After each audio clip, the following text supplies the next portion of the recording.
जय हिंद दोस्तों। आप सभी का अपने YouTube channel ASK teaching temple में स्वागत है। हमारी सीरीज चल रही थी दोस्तों जीआईसी की, जो हम लोग प्रीवियस ईयर क्वेश्चन पेपर को सॉल्व कर रहे थे सामान्य अध्ययन के डिटेल एनालिसिस के साथ। तो आज की इस वीडियो में हम लोग सॉल्व करने वाले हैं राजकीय इंटर कॉलेज जो जीआईसी प्रवक्ता की जो परीक्षा हुई है दोस्तों 2009 में। तो आइए हम लोग इसको सॉल्व करते हैं बहुत ही डिटेल एनालिसिस के साथ। जो भी महत्वपूर्ण प्रश्न बनेंगे उसको हम लोग डिस्कस करते हुए चलेंगे। आइए आगे बढ़ते हैं। पहला प्रश्न होगा दोस्तों आपका केमिस्ट्री से। अम्लराज से हम एक्वारेजिया के नाम से जानते हैं। अम्लराज मिश्रण है किसका? तो इसका आप लोग को बताना है HCl और H2SO4 का, HCl HNO3 का, या HCl HBr का, या HCl आपका HF का। तो राइट आंसर दोस्तों हो जाएगा इसका HCl HNO3 का। बहुत ही महत्वपूर्ण प्रश्न है, बहुत बार पूछा गया। आप लोग 60 नोट्स में मेंशन कर लेंगे जो मेरे द्वारा चीज़ें डिस्कस की जा रही हैं, तथ्यों को। अम्लराज जिसे एक्वारेजिया के नाम से जानते हैं, यह सांद्र नाइट्रिक अम्ल HNO3 व सांद्र हाइड्रोक्लोरिक अम्ल HCl को 1:3 के अनुपात में मिलाकर दोस्तों बनाया जाता है। कौन? आपका एक्वारेजिया। यह एक प्रबल अम्ल है, यह प्रबल अम्ल संक्षारक है दोस्तों, जिसमें स्वर्ण, रजत एंड प्लेटिनम आदि क्रियाशील धातुएं भी घुल जाती हैं। और साथ ही साथ दोस्तों इसे आभूषण को साफ करने के लिए प्रयुक्त किया जाता है दोस्तों। बहुत ही महत्वपूर्ण प्रश्न था, हम लोग सॉल्व करते हुए चलेंगे सभी चीज़ों को। और जो भी कुछ और आप सभी को कोई चीज़ें जानना हो दोस्तों, पिछली वाली वीडियो को जरूर देखिए, उसमें सभी चीज़ों को मेंशन किया गया है, सभी चीज़ों को डिस्कस किया गया है। इसके बाद दोस्तों एक सीरीज आपकी जो PYQ की जो सीरीज चल रही है दोस्तों डेली बेसिस पे, एक सीरीज आपकी और बचेगी जो प्रीवियस ईयर क्वेश्चन पेपर होंगे 2008 वाले। आज का तो दोस्तों ये 9वीं सीरीज है दोस्तों। ऑलरेडी चैनल पर 8 अपलोड है, उसे जरूर देखिएगा। जल्दी दोस्तों हम लोग इस सीरीज को कंप्लीट कर लेंगे। इसके बाद हम लोग बढ़ जाएंगे किसकी तरफ? LT की जो सब्जेक्ट वाइज क्वेश्चन आते हैं, पेपर आते हैं, उस पर हम लोग डिस्कस कर देंगे। जो तो आप सभी वीडियो के लास्ट तक बने रहेंगे। पिच ब्लेड मुख्य स्रोत हैं किसके? पिच ब्लेड आपके किसके स्रोत हैं मुख्य रूप से? तो राइट आंसर है यूरेनियम का, थोरियम का, मैग्नीशियम का, कैल्शियम का। राइट आंसर दोस्तों यूरेनियम का। ये प्रश्न बहुत महत्वपूर्ण होगा। पिच ब्लेड यूरेनियम का मुख्य स्रोत है। यूरेनियम एक रेडियोधर्मी और दुर्लभ तत्व है दोस्तों, जो प्रकृति में मुक्त अवस्था में नहीं पाया जाता। ये प्रश्न यहाँ से बन सकता है कॉन्सेप्चुअल के रूप में। और जबकि इसका परमाणु क्रमांक कितना है दोस्तों? 92 है। कभी कभी ये पूछा जा सकता है। और इसका प्रयोग किस में किया जाता है दोस्तों? नाभिकीय भट्टियों में परमाणु ईंधन के रूप में एवं परमाणु बम आदि बनाने में किसका? पिच ब्लेड का यूज किया जाता है दोस्तों। आइए हम लोग अगले क्वेश्चन की तरफ मूव करते हैं दोस्तों। क्वेश्चन है विश्व पर्यावरण दिवस। बहुत बार पूछा है दोस्तों, सभी दोस्तों को पता होगा। हर एक प्रीवियस ईयर क्वेश्चन पेपर में एक दिवस से प्रश्न बन रहे हैं दोस्तों।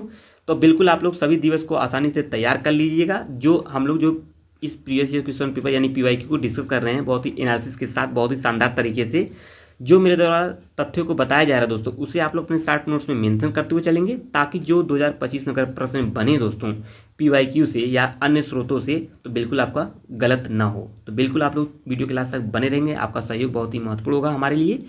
आइए आगे बढ़ जाते हैं। इसका राइट आंसर है 5 जून। आइए से संबंधित जो भी महत्वपूर्ण दिवस पूछे गए उसको समझ लेते हैं। 7 अप्रैल को विश्व स्वास्थ्य दिवस मनाया जाता है। 10 दिसंबर को अंतर्राष्ट्रीय मानवाधिकार दिवस मनाया जाता है दोस्तों। और आगे है 15 मई को विश्व परिवार दिवस और 5 जून को विश्व परमाणु दिवस। आइए आगे बढ़ते हैं। और सीरीज कैसी चल रही है दोस्तों? डेली बेसिस पे जो सीरीज लगातार आ रही है, आप लोग कमेंट करेंगे ये सीरीज कैसी चल रही है दोस्तों।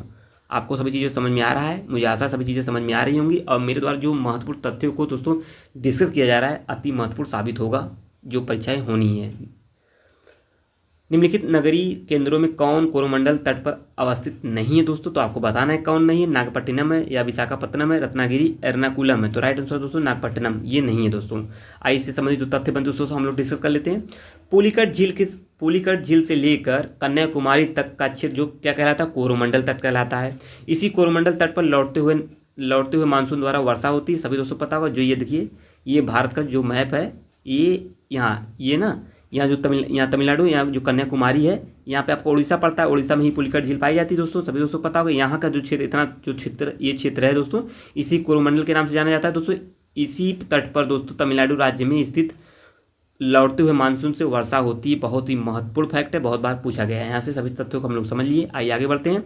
अगला तथ्य बनेगा चित्रकूट जलप्रपात भारत के निम्नलिखित राज्यों में से किसमें अवस्थित है? तो आ गया दोस्तों राइट आंसर है C। हर बार मेरे द्वारा हर वीडियो में सजेस्ट किया जाता है दोस्तों, अगर ज्योग्राफी या वर्ल्ड ज्योग्राफी क्वेश्चन सॉल्व करना हो तो बिल्कुल अपने सामने में एटलस जरूर रख लीजिए। इंडियन एटलस एंड आपका वर्ल्ड एटलस, दोनों महत्वपूर्ण है। दोनों चीज़ों को देखते हुए चलेंगे तो आसानी से आपको सभी चीज़ें सॉल्व होती रहेंगी। आइए आगे बढ़ जाते हैं। इससे संबंधित जो भी तथ्य बनते हैं उससे हम लोग सॉल्व कर लेते हैं दोस्तों। तथ्य बनेगा क्या, चित्रकूट जो जलप्रपात है दोस्तों ये इंद्रावती नदी पर है, बहुत बार पूछा है, छत्तीसगढ़ में स्थित है। इसकी जो ऊंचाई है 30 मीटर है। इसे भारत का नियाग्रा के नाम से जाना जाता है दोस्तों। भारत का नियाग्रा जलप्रपात कहा जाता है किसे, इंद्रावती नदी पर जो चित्रकूट जलप्रपात है। ग्रीनविच यामोत्तर और भूमध्य रेखा एक दूसरे को काटती हैं, कहाँ पे काटती हैं, अटलांटिक महासागर में काटती हैं। इस चीज़ को समझते हुए चलेंगे, यहाँ से तथ्य को आप लोग समझते हुए चलेंगे।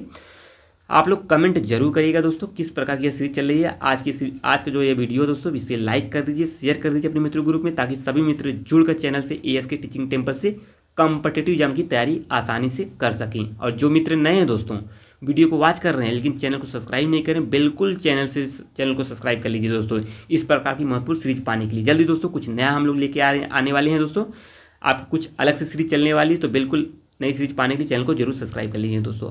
सजेस्ट जरूर करिएगा आपको वीडियो अच्छा लगा कि नहीं। लिखित में से कौन सी दूरी की इकाई नहीं है, बहुत महत्वपूर्ण प्रश्न है। पार्सेक है, प्रकाशवर्ष, नाविक या नॉटिकल मील या वर्ग मील। तो राइट आंसर दोस्तों हो जाएगा वर्ग मील नहीं है, सभी दोस्तों को पता होगा। जबकि वर्ग मील क्षेत्रफल की जो इकाई है दोस्तों क्या होगी, आप लोग भी जान सकते हैं। पार्सेक प्रकाशवर्ष, नाभिक या समुद्री या नॉटिकल मील दूरी की इकाई है, जबकि वर्गमूल क्षेत्रफल की इकाई होगी। यहाँ समझते चलेंगे। एक पार्सेक बराबर 3.26 प्रकाश वर्ष होता है दोस्तों, इसको भी जानते रहिए। एक प्रकाश वर्ष दोस्तों 9.46 × 10⁻15 मीटर, ये भी जानते रहिए। एक नॉटिकल मील होता है दोस्तों 1.852, ये बहुत बार पूछा है, इसे स्टार्ट कर लीजिए। और प्रकाश वर्ष वाला, आइए आगे बढ़ते हैं। अगला क्वेश्चन क्या बनेगा दोस्तों, आइए समझते हैं। दोनों सूचियों को सुमेलित करना है। एक तरफ आपकी जनजातियाँ और क्षेत्र, कौन सी जनजातियाँ किस क्षेत्र से संबंधित हैं, प्रश्न बनते रहते हैं यहाँ से दोस्तों। तो 8वें का राइट आंसर दोस्तों क्या हो जाएगा, 8वां आइए देख लेते हैं। चुआर मिदनापुर से है, चुआर आपका मिदनापुर है। कोल दोस्तों छोटा नागपुर पठार है, छोटा नागपुर की तरफ। और रामोसी दोस्तों सभी दोस्तों को पता है पश्चिम बंगाल एंड बघेरा ओखामी, यहाँ से आप लोग देख सकते हैं। चुआर मिदनापुर है, कोल छोटा नागपुर, रामोसी पश्चिम घाट एंड आपका बघेरा ओखामी है। प्रश्न बनते रहते हैं यहाँ से भी, जनजातियों से भी। आइए आगे बढ़ जाते हैं हम लोग। क्वेश्चन अगला है आपका दोस्तों, भारत क्या है दोस्तों अगला क्वेश्चन, भारत छोड़ो आंदोलन कब और कहाँ प्रारंभ हुआ था, तो आपको बताना है कहाँ प्रारंभ हुआ था दोस्तों। 8 अगस्त 1942 को, 1942 को बम्बई में। तो ग्वालियर टैंक बम्बई 8 अगस्त 1942 को इसकी अध्यक्षता किसने की थी, तो मौलाना अबुल कलाम आज़ाद ने की थी। आइए आगे बढ़ जाते हैं, अगला क्वेश्चन देखते हैं यहाँ से। ये रहा मैथ का क्वेश्चन है। 40 आदमी 60 पेड़ 8 घंटे में काट देते हैं, यदि आदमी काम छोड़ देते, कितने आदमी काम छोड़ देते, 10वें का क्या होगा, थोड़ा सा चीज़ें कट गई हैं। इसका हो जाएगा दोस्तों क्या, देखिए, यदि आदमी काम छोड़ देते हैं तो 12 घंटे में कितने पेड़ काटे जाएंगे दोस्तों। तो इसका राइट आंसर आपको बताना है। ये रहा फार्मूला, किस तरह की सॉल्व किया गया है, यहाँ से आप लोग देख सकते हैं 72 पेड़ आएगा यस का मान। आइए आगे बढ़ जाते हैं। एक त्रिभुज में 3 कोणों के माप का अनुपात 1:2:3 है, सबसे बड़े कोण का माप क्या होगा। तो तीनों त्रिभुज का जो कोणों का अनुपात है ये रहा। माना कोण x 2x तरह 3x है, तो इस प्रकार का ये मान रख दिया दोस्तों, आंसर आ गया ये सामने 90 डिग्री। आइए आगे, सी इज द राइट आंसर है। अगला क्वेश्चन है, यदि x+1 और x-2 बहुपद, तो x³ + 2ax² - bx - 6 के गुणनफल हो तो a और b का मान क्रमशः क्या होगा। तो यहाँ से आइए देख लेते हैं क्या होगा दोस्तों, ये रहा आपका आंसर। यहाँ से आसानी से चीज़ों को देख सकते हैं। आइए हम लोग आगे क्वेश्चन बनता है, 13 की तरफ बढ़ जाते हैं। क्वेश्चन है, पीताम्बरी एक प्रजाति है दोस्तों। देखिए आ गया फिर एक क्वेश्चन आपका जाति से, तो राइट आंसर होगा पीली सरसों। सॉरी दोस्तों, ये देखिए पीताम्बरी पूछा किसकी प्रजाति है, किस फसल की प्रजाति दोस्तों, तो इंपॉर्टेंट है, इसे आप लोग स्टार्ट कर लीजिएगा। पीताम्बरी किसकी है, सरसों की प्रजाति है। यह प्रजाति उत्तर प्रदेश, बिहार, उत्तराखंड, हरियाणा तथा बिहार में उगाई जाती है। नेक्स्ट क्वेश्चन है, किस उर्वरक में नत्रजन जिसे नाइट्रोजन एमाइड के रूप में रहती है। बहुत ही महत्वपूर्ण प्रश्न है, हर पेपर सेट में दोस्तों ये प्रश्न बना हुआ है अन्य प्रारूपों में, तो चीज़ को समझते चलेंगे। PYQ को डिटेल एनालिसिस कर रहे हैं दोस्तों हर पेपर सेट में, तो किस प्रकार के पेपर सेट बने हैं हम लोग इसको भी समझ रहे हैं। और 2025 में इन तथ्यों से किस प्रकार प्रश्न पूछे जा सकते हैं, 2025 में जो परीक्षाएं होनी है संभावित है, तो आपको आसानी से यहाँ पे लाभ मिलता रहेगा। तो बिल्कुल आप लोग बताएंगे इसका राइट आंसर। 14 का राइट आंसर दोस्तों आपका बी, यूरिया। नत्रजन एमाइड रूप में यूरिया में विद्यमान रहता है दोस्तों, और इसका प्रतिशत 46 होता है। यहाँ से नाइट्रोजन एक उर्वरक है और जीवाणुओं का। अब देखिए एक प्रश्न बना है दोस्तों, आप लोग इससे पिछले वाली वीडियो में देखेंगे, इस पर अच्छे से हम लोग डिस्कस किए हुए हैं, तो बिल्कुल आप लोग पिछले वाली वीडियो जरूर देखिएगा। आइए आगे बढ़ जाते हैं। चलिए दोस्तों आइए आगे बढ़ जाते हैं, 15वां प्रश्न देखते हैं। निम्नलिखित में से कौन सा सूक्ष्म पोषक तत्व नहीं है, मैग्नीज, बोरान, जस्ता, कैल्शियम। तो राइट आंसर है डी, आपका कैल्शियम नहीं है। आइए आप जो भी तथ्य यहाँ से आप लोग देख सकते हैं। आगे बढ़ते हैं, 2 महत्वपूर्ण तथ्य हैं, उन्हीं पर हम लोग डिटेल एनालिसिस कर रहे हैं ताकि 2025 में प्रश्न बने तो गलतियां ना हो। निम्नलिखित में से किसने 2015 में पद्म पुरस्कार को अस्वीकार कर दिया था? किसने किया था? सलीम खान ने। और सलीम खान ने 2015 में भारत सरकार द्वारा पद्म पुरस्कार को अस्वीकार कर दिया था, यहाँ से देख सकते हैं। आइए हम लोग आगे बढ़ते हैं। अगला क्वेश्चन होगा दोस्तों आपका, क्वेश्चन है लोकसभा में अविश्वास प्रस्ताव प्रस्तुत करने के लिए सदस्यों की जो सहमति होती है, कितनी आवश्यकता होती है उस सहमति के लिए? दोस्तों महत्वपूर्ण प्रश्न है पॉलिटी के सेगमेंट का क्वेश्चन है। इसका राइट आंसर है 50 सदस्य, 80 सदस्य, 140, 110। राइट आंसर है 50। ये किस आर्टिकल के थ्रू होता है दोस्तों? आर्टिकल 75 75 के तहत। और अविश्वास प्रस्ताव के समर्थन में 50 सदस्यों की सहमति अनिवार्य होती है, तो ही दोस्तों यह बिल पास होगा। आइए आगे बढ़ते हैं। क्षुद्र ग्रह इतना है, मलाला किन दो ग्रहों के बीच मुख्य बेल्ट में स्थित है? तो सभी दोस्तों पता होगा, क्षुद्र ग्रह मलाला जो मंगल और बृहस्पति के बीच एक बेल्ट में पाई जाती है। या इस तरीके से प्रश्न बन सकता है दोस्तों, क्षुद्र ग्रह किन दो बेल्टों के बीच पाई जाती है? तो ये आपका बन जाएगा मंगल और बृहस्पति के बीच। यहाँ से आप ये करंट का थोड़ा करंट को रिलेट है, तो यहाँ से चीज़ों को समझते चलेंगे। किस प्रकार के प्रश्न बन रहे हैं करंट से भी? निम्नलिखित विश्व के विभिन्न भागों में लगभग 350 कंपनियों की भागीदारी वाला एक बड़ा इंजीनियरिंग मेला हाल ही में 2015 में, ये करंट का उस समय जर्मनी में लगा हुआ था। आइए हम लोग आगे बढ़ते हैं। 20 क्वेश्चन को देखते हैं। टाइम हायर एजुकेशन में वर्ल्ड रेपुटेशन रैंकिंग 2015 विश्वविद्यालय की सूची में जारी की गई है उस समय की।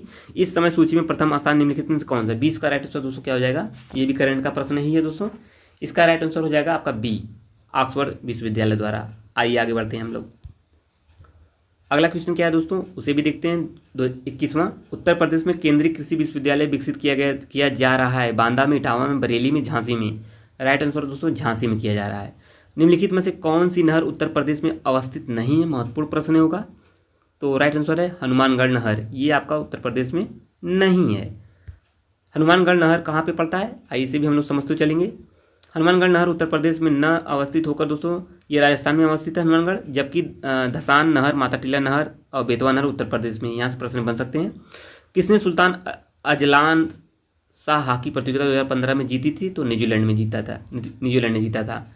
आप लोग अपना सहयोग जरूर बनाए रखिए दोस्तों। वीडियो क्लास तक बने रहेंगे, मुझे आशा है सभी चीज़ें आपको समझ में आ रही होंगी। जो मित्र नए हैं चैनल पर बिल्कुल कमेंट जरूर करेंगे किस प्रकार का ये वीडियो लगा आपको। यह सीरीज डेली बेसिस पे चल रही है दोस्तों। जल्दी दोस्तों 2008 की एक और आपका प्रीवियस क्वेश्चन पेपर बचा है जीआईसी का, जो जीआईसी प्रवक्ता की परीक्षाएं हैं। हम लोग इस पर डिटेल एनालिसिस के साथ हम लोग डिस्कस करते हुए चल रहे हैं पीवाईक्यू को। और जल्दी दोस्तों हम लोग अपने सिलेबस की तरफ बढ़ जाएंगे। जो एलटी जीआईसी का सिलेबस है उसको प्रश्नों को हम लोग सॉल्व करेंगे पीवाईक्यू को। तो आप लोग वीडियो क्लास तक बने रहेंगे, कमेंट में बताएंगे वीडियो कैसा लगा और चैनल को जरूर सब्सक्राइब कर लेंगे नेक्स्ट वीडियो पाने के लिए। आइए आगे बढ़ जाते हैं। अगला प्रश्न होगा दोस्तों, ये आपके मार्च 2015 में सरकार द्वारा वस्तु तथा सेवा कर के लिए राज्यों के वित्त मंत्रियों की जो अधिकृत एम्पावर्ड समिति बनाई गई थी, उस समय समिति का अध्यक्ष कौन थे? तो बी KM मणि थे। आइए आगे बढ़ते हैं। अगला प्रश्न क्या होगा दोस्तों, किस वर्ष में भारत के संविधान की प्रस्तावना में 2 शब्द समाजवादी एवं पंथ निरपेक्ष जोड़े गए थे? प्रश्न बहुत महत्वपूर्ण और बहुत बार पूछा गया है। मुझे आशा है सभी दोस्तों को इसका आंसर पता ही होगा। तो आइए हम लोग आगे बढ़ते हैं। इसका आंसर जानने के बाद ए है 1976 में 42वें संविधान संशोधन 1976 में 2 शब्द जोड़े गए थे, समाजवादी और पंथ निरपेक्ष। तो आप लोग को पता ही होगा। आइए आगे बढ़ जाते हैं। मंत्रिपरिषद किसके प्रति सामूहिक रूप से उत्तरदायी होगा दोस्तों? सभी दोस्तों को पता होगा। इसका राइट आंसर लोकसभा के प्रति। तो अनुच्छेद 75(3) में कहा गया है। आइए आगे बढ़ते हैं। जो भी तथ्य इंपॉर्टेंट है मेरे द्वारा डिस्कस की जा रही है, आप लोग उसे अपने शॉर्ट नोट्स में मेंशन करते हुए चलेंगे, ताकि 2025 में जो परीक्षाएं होंगी दोस्तों, आपका एक शॉर्ट नोट्स बन जाएगा पीवाईक्यू का। उसका रिवीजन करने के लिए आपको बहुत ही सहज महसूस होगा दोस्तों। जब भारत की जो न्यायिक पद्धति में लोकहितवाद PIL लाया गया था, तब उसमें न्यायमूर्ति कौन थे? तो PN भगवती थे। इसको भी आप लोग जानते रहेंगे। अगला क्वेश्चन बनेगा ये आपके सामने। क्वेश्चन है आपका, निम्नलिखित में से किसने भारत के प्रधानमंत्री नरेंद्र मोदी को मैन ऑफ एक्शन कहा था? किसने कहा था? ये बराक ओबामा ने कहा था दोस्तों। मैन ऑफ एक्शन किसे कहा जाता है? किसे? प्रधानमंत्री नरेंद्र मोदी को। एंड ये किसने कहा था? ओबामा ने कहा था। भारत में किस वर्ष में राष्ट्रीय आंदोलन में जन संगठित आंदोलन का रूप लिया था? ये कब लिया था दोस्तों? 1885 में, 85 में। यहाँ से सभी चीज़ों को देखते हुए चलेंगे। कांग्रेस का इसी दिन स्थापना भी हुआ था, इसको भी आप लोग जानते हुए चलेंगे। तो आइए हम लोग आगे बढ़ जाते हैं। 30वां क्वेश्चन देखते हैं। आज का लास्ट सेशन का ये लास्ट क्वेश्चन है दोस्तों। सॉरी, इसके बाद का एक लास्ट सेशन होगा आपका 2008 में। जो परीक्षा 8 में पीवाईक्यू 2000 JIC की जो परीक्षा 2008 में हुई थी, एक सेशन और रह गया दोस्तों। जल्दी दोस्तों हम इसको भी कंप्लीट करने के बाद हम लोग सब्जेक्ट की तरफ मूव कर जाएंगे। पंचायती राज प्रणाली हर सेट में प्रश्न बना हुआ है। तो राइट आंसर हो जाएगा दोस्तों ग्रामीण स्थानीय स्वशासन के लिए लाया गया था। पंचायती राज प्रणाली ग्रामीण स्थानीय स्वशासन से संबंधित होगा। तो अब आप लोग बताएंगे कमेंट बॉक्स में वीडियो कैसा लगा। कमेंट में जरूर करिएगा। आज के ये 2009 का हम लोग प्रीवियस ईयर क्वेश्चन पेपर को सॉल्व कर रहे थे, बहुत ही डिटेल एनालिसिस के साथ। जो भी महत्वपूर्ण प्रश्न बनेंगे व्याख्या को हम लोग सॉल्व करते हुए चल रहे थे, ताकि 2025 में प्रश्न बने तो गलतियां बिल्कुल ना हो दोस्तों।